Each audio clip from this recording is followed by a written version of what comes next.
Have you guys been handling quarantine as a band? It's definitely been difficult. Yeah. It was funny. We got kind of lucky because back in February we had just finished up recording about 5, 6 songs, including the one that just dropped today, Passive Witness. And we got lucky, so we're able to hold out for a little longer with all the singles coming up. But it also really sucks because we were just getting into this like great groove with writing for a new album, and then haven't seen each other in about 2 months. So Yeah, that's crazy. Do you want to go around and introduce yourselves and like what position you play in the band? Who's first? I'll go first. I'm Rich. I do mostly guitars and bass and all the stringed instruments and stuff. Yeah. I'm Sam. I always make the joke that I only play drums, but I did play piano on this song as well, that released today. So yeah, drums and piano is my forte. And I'm Owen. I'm the singer, but I also do a little bit of bass sometimes, like I did for this one, a little bit of rhythm guitar, and just kind of bounce around, but mainly singing. Awesome. So congrats on the song dropping today. Thank you. Thank you. Thank you for giving us the push for it. Yeah, I mean, Owen has been super great about being on top of it too, so I really appreciate that from you guys as well. Just curious about this song in particular. Did you guys have specific like thoughts and emotions that were running through your mind while recording this? I know it's like thematically you guys made it for the 50th anniversary of Earth Day, so I'm curious what kind of like the feelings and intentions were and like felt like surrounding the project. So, I mean, I can speak to at least initially when the original idea that this song stemmed from was something that I actually had written like 2 years ago. And the initial emotions behind that, it was very cold and kind of like I don't know what the word would be, kind of like a brooding and solemn and kind of, I don't know, the tone of the song was very kind of like sad and somber. So I think the fact that we pulled this song from that idea, it made the song as it is now, it kind of forced it into retaining that somber feeling, and sort of directing. I think it's cool. Instead of making it a cheesy pop song or anything, it sort of directed it into this more reflective kind of, piece about celebrating Earth, but also being wary of what we do to it. So, yeah. And I think that that's super relevant to bring into the subject. It's beautiful. I love how the song came out. It's somber, but I think that it is very powerful. It's a very full sound. And I think that it really gets the message across of like, okay, there's things that we're not doing. And I think it translates on more than just an environmental level too. It has range, like it can really connect with you on like an emotional level, but it does tell the story of, what we have been doing to the environment. So I think it's really cool how you guys did that. And it's so cinematic. I'm really excited to see how it fits into the film and how Carrie makes it work. Cause it's just, I really love, especially the end when you guys go into the piano piece. I love that. It's great. Thank you. Yeah, and I want to, of course, we all were very involved in this writing process, but I do want to, even mention Rich and see if he wants to talk about it a little bit, because he did at one point. I just remember him like just grab his notebook and kind of just go all in on the lyrics for this piece, and it was really cool to see him like all at once kind of pull these lyrics together. Yeah, it was really interesting how it sort of like came about, because I distinctly remember there was at least like, well, one day we had at least like 2 separate discussions, once when we were all together, and then Owen and I, like, we had on and off been like just meeting up at my apartment in Philly, talking about lyrics and stuff, just for all the other ideas. Like we were saying, we were kind of in a creative spell in and of itself, so that was just something that we were kind of consistently doing. And I remember the biggest thing that we were kind of like thinking about when we had first received this idea was like, well, do we want to do something completely new and just like throw stuff at the wall and see what ideas we can come up with, or do we want to sort of like recycle some things? And then this idea of that piano part and that thing that Sam had constructed initially was definitely like always there. So we're like, how can we potentially use that? And then like through kind of like that iterative experience we built on it, and it came into its own. But I remember distinctly, like, I definitely wanted to have it fit well with the message of the film, as we were talking, it being cinematic and things like that. And I think it was a really good opportunity for us to kind of have a challenge in looking at songwriting in a different way. And I think Owen had sent out a text at some point and was like, what's the general vibe that we're shooting for here? And I was definitely like happy to hear that it was not necessarily like a very, not that it isn't positive, but something that had a little bit more of a serious connotation to it, just because of there was a lot of things that were going on just in that moment when we had first talked about doing this song that were so just like really obscene things that I point to that had happened right around that time, where like the Australian bushfires were happening. And I know Greta Thunberg had just done that speech that she had done, and a lot of really distinct events were kind of coming to a head right around the same time we had had these discussions about this song and about what the message was going to be and what we were trying to sort of like show out there. And so it was really cool. Not that it wrote itself entirely, but it definitely, like, there were things that were just happening around the whole world that were a very palpable and tangible indication for not only what we had done and what was happening as a result of it, but where we were going as a collective society with, if we did not make these decisions now, it was sort of a vignette into what a larger future would build into. And I think that the lyrics kind of, uh, you know, create that balance game between this is things that we're literally seeing happening in the world, and this is what we are imparting to other generations if we do not address this in its current moment. Definitely. And I think that that is very reflective of the piece of our project that is looking back and saying, okay, what's happened over the past 50 years? Where have we made progress? Where haven't we made progress? And what are the next 50 years going to look like based on that? So I think that's a really important story to tell. I noticed that line about the Australian bushfires as well. Do you have a favorite line in the song, or a line that you feel is very pertinent?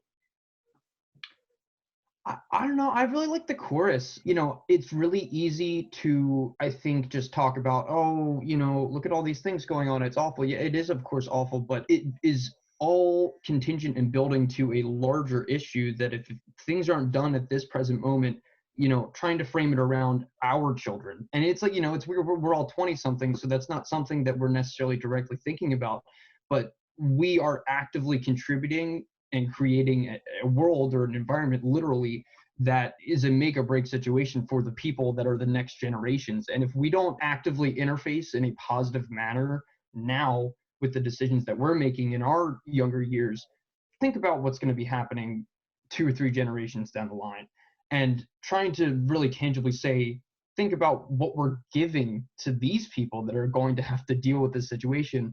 And that's where I think a lot of the inspiration came from Greta Thunberg. The thing that always stood out to me, like seeing that initial speech she did, was like, I shouldn't be here. She's young.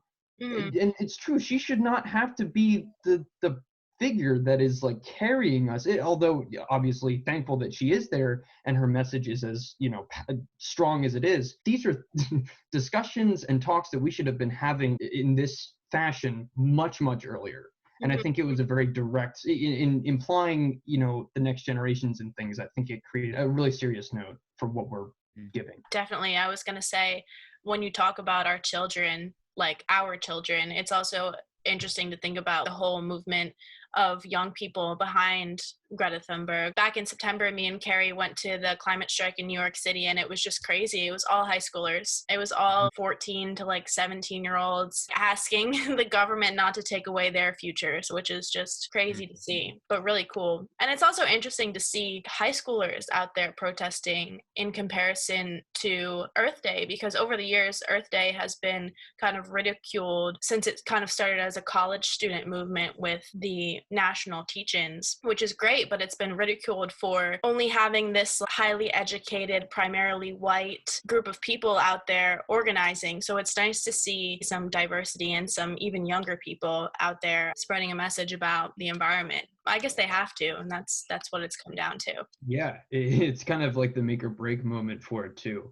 And yeah, I totally hear what you're saying, and it's like it's tough because things like Earth Day, it's been around for 50 years, and it's, you know, I'd rather it be there than not, but it's almost kind of like rendered the core message of what you really want to be the foundational principles of why this event is here, kind of got rendered inoperable through that course in time. So yeah, I think it was very important for this to be a year in particular where it became a substantial message beyond just, oh, we love the earth, you know? And it definitely did. And definitely the 50th anniversary theme being climate action, I think was relevant, and it makes a lot of sense. Do you think that this song will have an effect on your work moving forward, since you guys said you're trying out something new, both, I guess, instrumentally and thematically? I would definitely say so. It allowed us an opportunity to actually not only work with this one producer, AJ, who has Newville Recording Studios, which he's kind of just opening up right now. We've been working alongside him for the past couple months, and we also, with this song, trying to bring it to a very cinematic level, as you had mentioned with us. I thought, you know what, I'm going to contact one of my old buddies from high school, Joey Warner, and he actually was in a popular EDM group called Mind Tricks. And I was like, you know what, let's try to get him involved and see what different opportunities he could bring forward for us with this song. And, you know, since his introduction, we've now decided to ultimately use both AJ and Joey as our two producers and mixing engineers for all of the other 5 songs that we're going to be releasing this year. And hopefully for the album that we have coming out as well, because the relationship that we built, we felt like, just dynamically with our personalities, writing styles, and everything that each one of us brings to the table, really just exponentially changed the way that we looked at this music. So we're really excited. Yay! That's so amazing to hear. I'm so glad that this has also opened up some more creative opportunities for you guys as well. And I think that the cinematic sound really works with the sound that you guys have. I feel like it definitely takes your sound from more of like an acoustic to more of this like fuller sound, which I really like. And compliments to your producer. It's mixed so well. So I'm excited for you guys. Did you want to talk a little bit about your album coming up? Or is it kind of on the brakes right now because of quarantine? Yeah. It's a little bit on the brakes. We're still we're trying out some different ideas. One of us will take the lead on, you know, Sam will send us some drum tracks. He'll send it to both Rich and I, and we'll kind of just toss ideas back and forth over Logic and Pro Tools right now. But we have the 5 other songs we're dropping this year, but we would love to get to a point where we have 30 some songs where we can kind of narrow down and really have a really good first 9 to 12 song full length album that we can have for everyone. It's coming. We just don't know when. Yeah. I think that's kind of how we're all feeling right now. So I really only have a couple more questions, but did you have any questions for me, or did you want to open up any kind of like open discussion? I would love to know how, you know, you and Carrie first not only felt motivated to be so involved in something like this, but really what was the moment where you kind of came together with her to say, you know, we're going to make a film on this and we're really going to show some climate action? So Carrie and I met last year. We went on the Klein Go trip to Arcosanti, Arizona. It was 10 days in this small sustainable city. I was actually built in 1970 with all the environmental movements that were starting at the time by an Italian architect who wanted it to be a model city that other cities in the US could build infrastructure smaller, more walkable. And it's a really interesting place. You can like climb on the stuff, and it's made out of concrete, and it uses a lot of passive solar, so things are getting heated up during the day and they stay warm in the night to use less energy. So a lot of that kind of stuff. And it was a very immersive week. It was very emotional to be just in, first of all, a very different environment and completely immersed in it as well.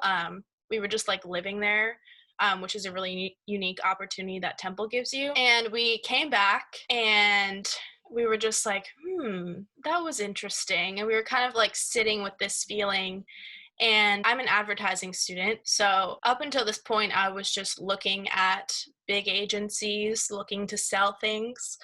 And I just spent 10 days doing this really wholesome thing. So I decided that I wanted to do something more. And the Earth Day element just kind of fell into place since the 50th anniversary was coming up. We really just wanted to talk about the environment. We really just wanted a reason to get ourselves educated on the topic while also making something cool out of it. When it comes to something like this, there's nothing that tells a story better than a documentary, video, audio, something where other people can feel immersed to get that emotional impression that we got when we were in Arcasanti.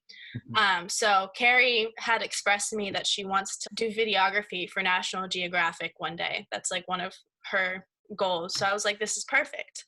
I don't have the skill set to make a documentary on my own, but I can build the digital platforms for us and, write the blog, and we can work together and go to locations to shoot the documentary.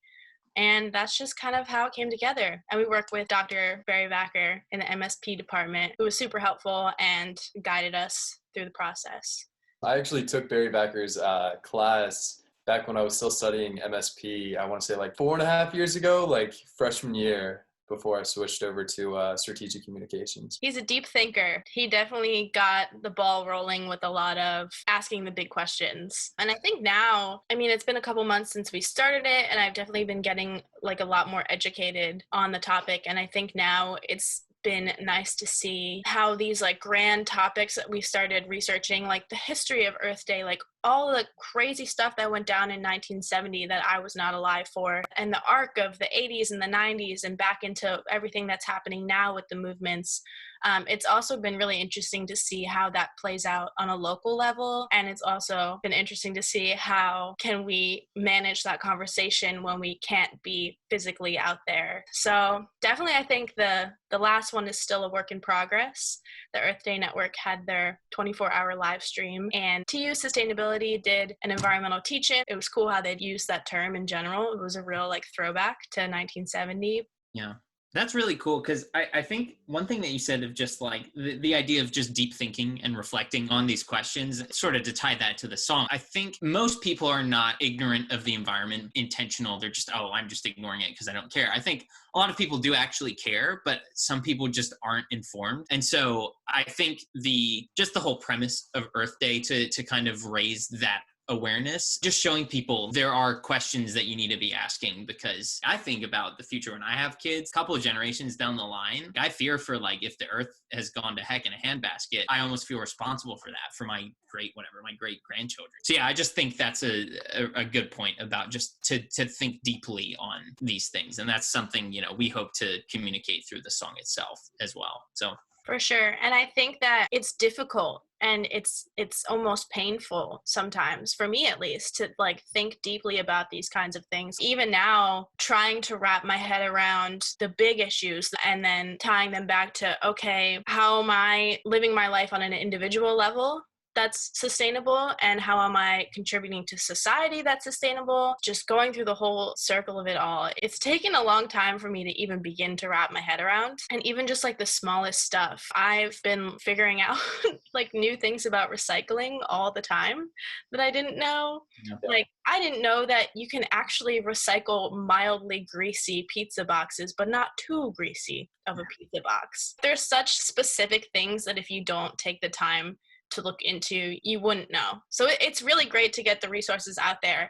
And I think it's really important to not only tell people how to do things, but to tell people why. And that's why projects like this are so important, because they make that emotional impact and they make that connection that makes people want to go out and figure out the how. So are there any organizations or projects that you want to shout out, people, anything? I actually, for a while, had a great opportunity when I was younger to go down to Guatemala for a couple of years. So we worked with Guatemala Potter's House. They were a great organization. They're really close to my heart. And much like your trip, they actually inspired me. And I've gone back 6 different years now to work. And we work in these communities right around this actual garbage dump. And we would work to really build homes and kind of work alongside them. And seeing that firsthand also really opened my own worldview to how much of an impact just, a pizza box can make. Because at the end of the day, there's so many people that are like, yeah, it's big business's responsibility. They're the ones responsible, and they are responsible, but we all have a responsibility ourselves. And even if it is just one little Gatorade bottle or this or that, that does make a difference, especially when it's one Gatorade bottle a day over an entire lifetime. Yeah. And I just want to give a shout out to, while we're recording this call, to TU Sustainability. That's Temple Sustainability. They've been hosting some really awesome events, and they started their own composting network, which is super cool. Wow. So people get little bins that they put in their homes, and then TU Sustainability comes and picks it up and uses it for the compost in their community garden. And to Keep Philadelphia Beautiful, which is a nonprofit that I'm currently interning at, that's doing a lot of fun work and trying to lighten up the COVID mood right now. And also to the Zero Waste and Litter Cabinet of Philadelphia that goes by @CleanPHL. If you guys are ever interested in following them, they are always collabing on projects for the city and reducing litter, and just always hosting some really awesome events. If you guys are interested in following them, definitely check them out. Do you want to give your social media, your Spotify a shout out? Yeah, of course. You can check us out on Spotify, iTunes, Facebook, Instagram. It's all going to be @Perpetuals or @Perpetuals Band. If you want to search the new song, it's called Passive Witness. We have the full version, which is actually going to be a part of the film, and then we did our own radio edited version, which is going to be a little bit shorter and slightly different. We also have a couple of those other songs on there, like Falling Fading. But again, just @Perpetuals on pretty much any social media site you want to look up. Awesome. Thank you. Well, thank you guys so much for coming on this call with me today. Anyone that's watching, be sure to check out the Perpetuals and their new song, Passive Witness, and stay tuned on our website and our social media for our documentary, Earth Day 50 Years in the Making. That'll be coming out in the next month or two, so we're really excited for that. Woo!